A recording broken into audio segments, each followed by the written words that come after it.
At Fate 3 by the Sea, hours after bracket concluded, and perhaps a few drinks later, a triumphant Zayn told hongrybor something he might have already known to be true. You will never beat me again. In 2018, the Melee world was changed forever, when Zayn, the new kid on the block, won his first ever major tournament at Shine 2018. Who did he beat to do it? Hongrybor. Then, as Scar exclaimed when he next won Genesis 7, Zayn is going to be a problem now. Who'd he beat there? HBox again. This was the beginning of one of the most seesaw rivalries in Melee, and while HBox was on the losing end of these two exchanges, for players of that era there remained one absolute truth. If you wanted even a shot at being considered the best, you better make sure you can deal with turndownforALT. Fast forward to 2025, and hongrybor just beat Zayn at Full House, snapping an almost 3-year-long losing streak. And I'm gonna be honest, after 16 straight sets, even I thought Zayn had it locked down, like, forever. Zayn told me himself he thought HBox had some pretty glaring weaknesses that were easy to exploit, and said when HBox would find something of value to combat Zayn, he'd over-index on it to a predictable degree. That's why, after Zayn completely dominated HBox for what felt like the millionth time at Battle of BC6, I said this. It's over, pack it up, it's over. Goodbye, goodbye, get out. Get out. We'll see you in the losers bracket, HBox. But Zayn said it before, he will not lose to this player ever again. That set win, by the way, was Zayn's 13th straight win over hongrybor, and of those 13 wins, it was a 3-0 in over half of them. I know I'm painting a grim picture here for HBox fans, but I'd be lying if I said it didn't look absolutely, completely, and utterly doomed for a really long time. And what makes it even more crazy is that the situation was the exact opposite years ago. HBox was the one with the winning streak, starting at their very first matchup at Bad Moon Rising 2 and ending with Zayn's Shine 2018 win. HBox was 8-0 in sets against the New Age Marth. Even after the Shine win, HBox made that look like a flash in the pan. Zayn won 2 sets at Come to Papa 3, and that was it. He ended his 2019 with a 2-7 set record against hongrybor. And I'm not even talking about a winning streak versus Zayn, by the way. I'm talking about, like, hongrybor versus Marth the character. Before Zayn, the last Marth who had beaten HBox was PewPew at Apex 2015, and the only other solo Marth main before him to do it was no one? I actually think it's no one. I even asked PewPew himself, and he doesn't think there's anyone either. Now, I'm sure there were a handful of Marth players who won online, as well as some old school names I may be forgetting, but savvy Melee fans may be thinking I forgot to mention an obvious one, U2King. While yes, M2K was considered the de facto Marth torchbearer long before Zayn came along, he actually almost never played Marth against HBox. With a lifetime game count at 119 to 170, U2King played 9 total games of Marth Puff and went an unremarkable 2-7.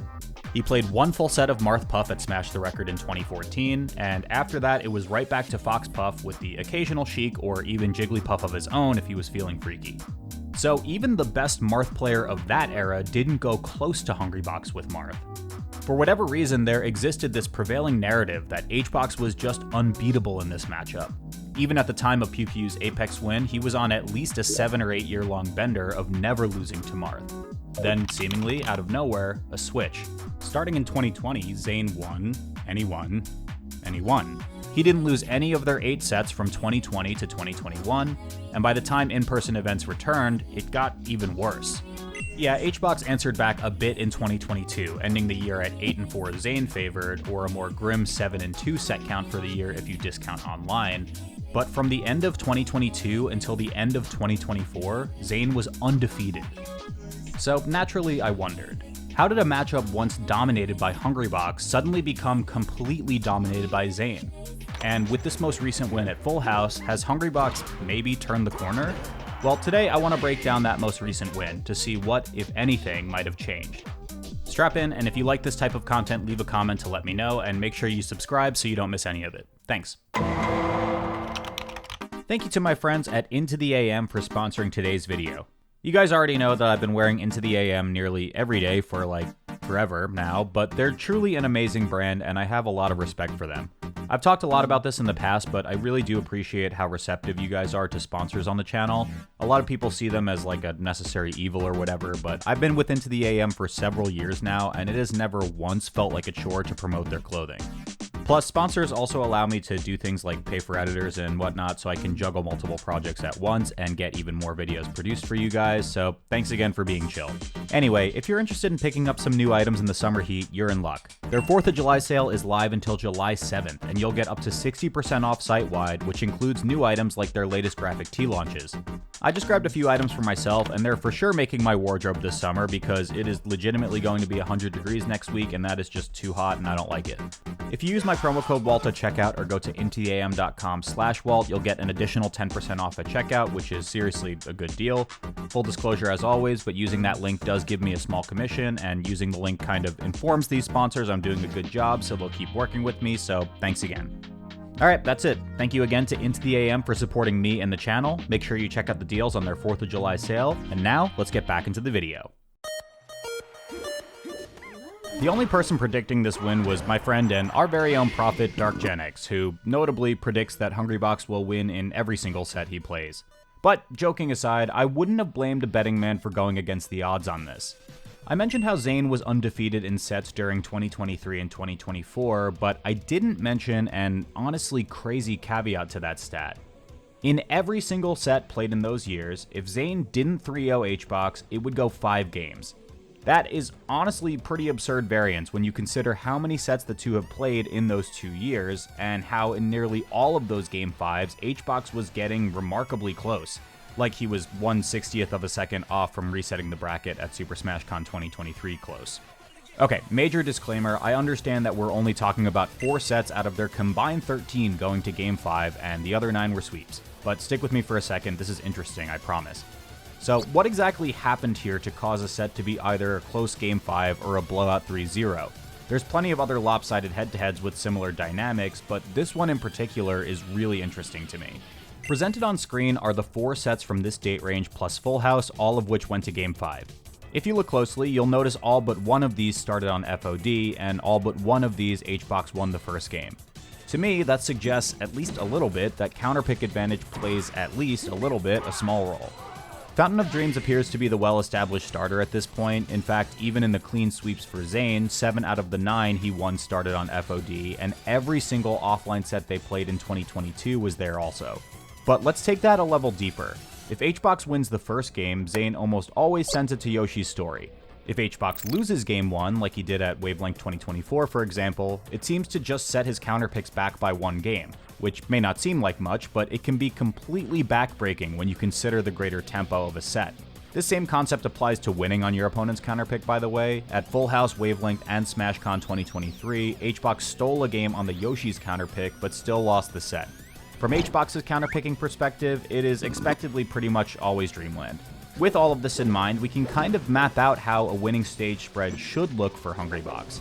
Win on FOD, take at least 1 game on Yoshi's, then with counterpicks on your side, you have 1 to 2 games to win on either Dreamland or Battlefield. That's exactly how it went down at Full House, but what actually occurred in-game to make it happen for HBox?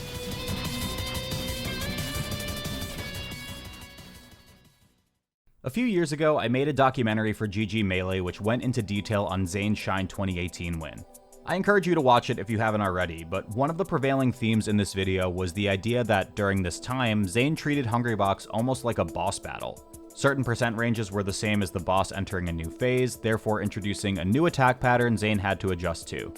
Generally speaking, understanding what you can do at certain percents is pretty important to becoming a high-level player, but seeing some of the new things Hungrybox has introduced makes this even cooler to me.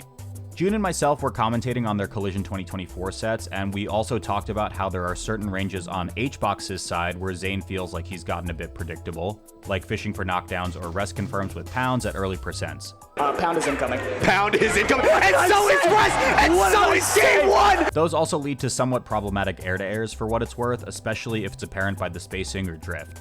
HBox's fastest option to air-to-air is actually drill, which you see him use a lot.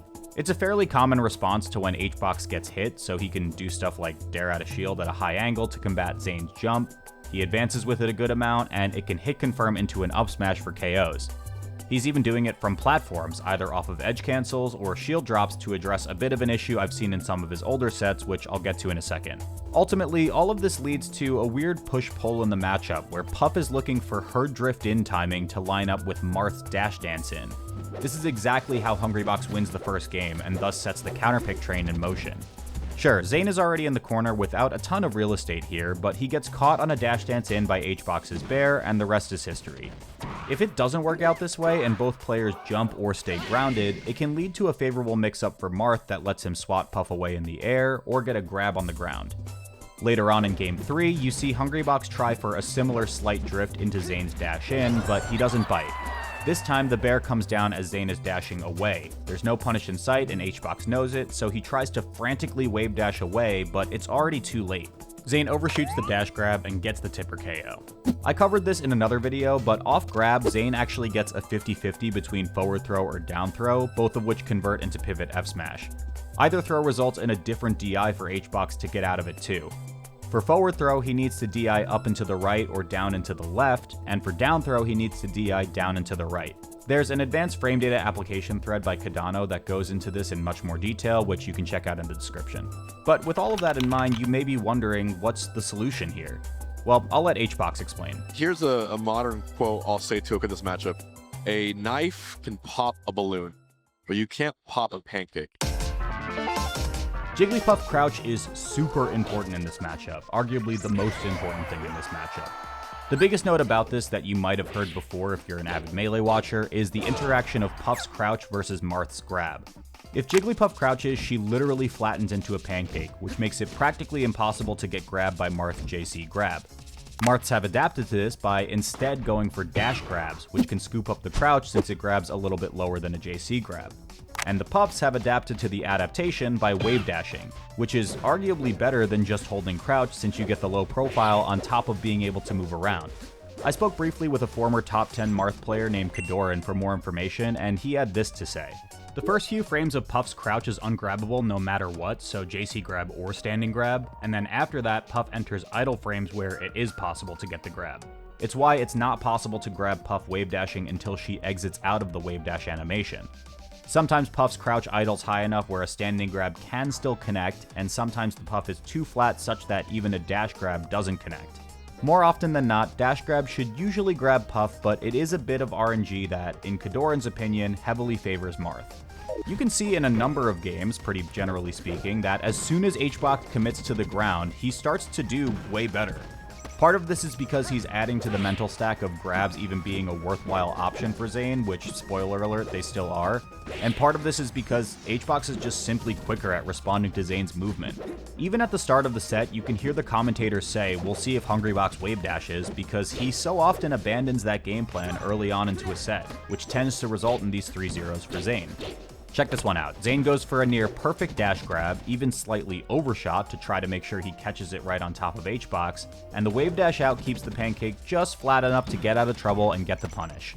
Or this one, HBox gets off the platform with an edge cancel dare to bear, which again I'll get to in a second, and it's during Zayn's dash back, which as we touched on is not a great position for Hungrybox to be in. Zayn really overshoots this time since he's predicting a wave dash away, but HBox is already out of there and he ends up running through him as the wave dash sends HBox the other way. These small wins add up incrementally over time, the plain advantage being just raw damage or a stock win, but it also forces Zayn to think about the mix-up to the mix-up. A common landing pattern you may see in this matchup involves HBox landing on platforms, so he makes sure to do something like an edge cancel dare to bear to contest a lot of space while exiting the platform, or he just gets off it.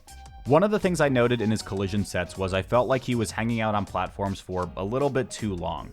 In those earlier sets, HBox would almost strand himself on an island there and block, which invited Zayn to go for an aerial that HBox could then shield drop after, but this would lead to weird situations where Zayn could just kind of do whatever he wanted. Sometimes he would edge cancel around the platform and bait a response out of HBox. Here he just charges shield breaker underneath the platform, which is honestly worst case scenario for Hungrybox. Overall, I really like that he's instead shifting the macro game plan to playing off the ground instead of leaning on platforms too much.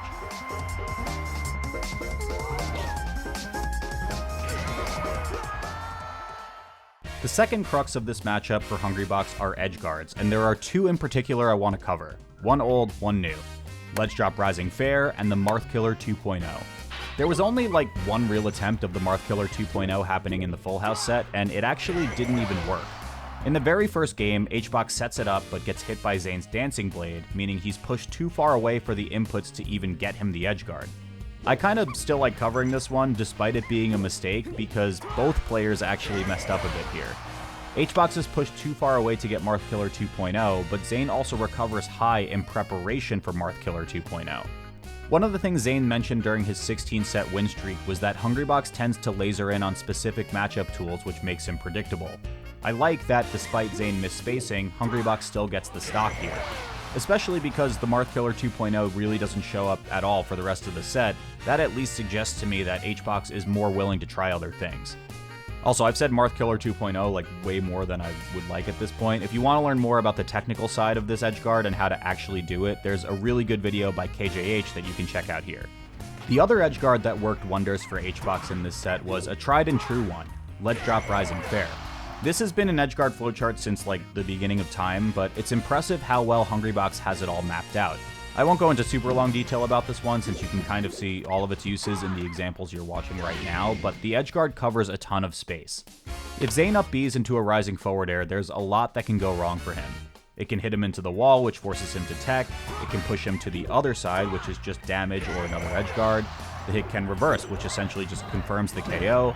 Even a weak hit isn't all that bad since it can lead to scramble situations or a suboptimal second recovery or just another follow-up hit that confirms the KO. Overall, it's just really good, and I appreciate how willing HBox is to go for it, despite the fact that it's probably pretty obvious to Zayn that it's coming at this point. What I find really cool about this is there's an eventual mix-up HBox can go for. Instead of going for Rising Fair, you go for the Drop Zone Fair.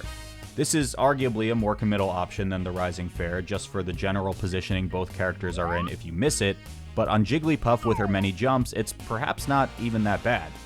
Look at this one. Zayn goes super low to try to create some kind of recovery mix-up, but HBox sends it all the way down there with him by dropping off and fairing.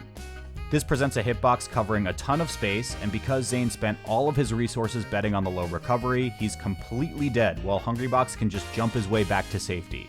The same drop zone a few stocks later wins him the set under kind of similar circumstances. Zayn dips a second time, but not as far down such that getting clipped will have him instantly die if he tries to up B again, but this time the traded hit isn't a total scramble. HBox is super okay with getting hit there, knowing he's in a position to jump back and cover the ledge with a second fair to finally take out his demon. Your cash out. Oh no, it's one. It was always one. It was always one. It was always one. It was always one. HBox breaks the streak for the first time since 2022. Hungrybox beats Zayn. Touchdown on Sunday. He's done it on Sunday.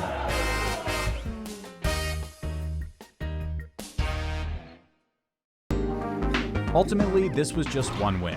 It's hard to quantify if this actually matters in the long run, and to be blunt, considering HBox had his career worst placement ever right after this tournament, who's to say how either of these players' trajectories will look? But a win's a win. Hungrybox kept his shit together, played grounded in a measured way he tends to lose his nerve for, and combined with some refined Marth tech, found the dub he had been seeking for the last 2.5 years. But perhaps the most important part of this set was that after Hungrybox won, his controller fell and Zayn picked it up for him, which is exactly what happened when HBox beat Zayn at Smash Summit 7. Time really is a flat circle, I guess. If you look at the set count, Zayn versus Hungrybox honestly looked like one of the most one-sided, irredeemable top player matchups in modern Melee. A lot of people were quick to write off Hungrybox in the face of a new age number 1, someone who very clearly had Hungrybox's number for a long time. But like I've said countless times on this channel, Melee is over 20 years old, and for a game without any balance patches, buffs, or nerfs, we've seen a hell of a lot of changes. Eras of dominance will come and go, and as we've seen in years past, give the H-God enough chances and he'll eventually figure something out. Hungrybox is one of the only players in Melee's long and tenured history who has remained at or near the top for almost the entire duration of Melee's existence, and I find that as impressive as it is admirable. When it comes to a possible resurgence of the old gods of the game, I think Hungrybox is certainly on his way back. Even the bad performance at Tipped Off seems to have lit yet another fire under him, but whether you believe that or not is entirely up to you. One thing is for certain though, in the year 2025, nobody beats Touchdown Juan 17 times in a row. Thanks for watching.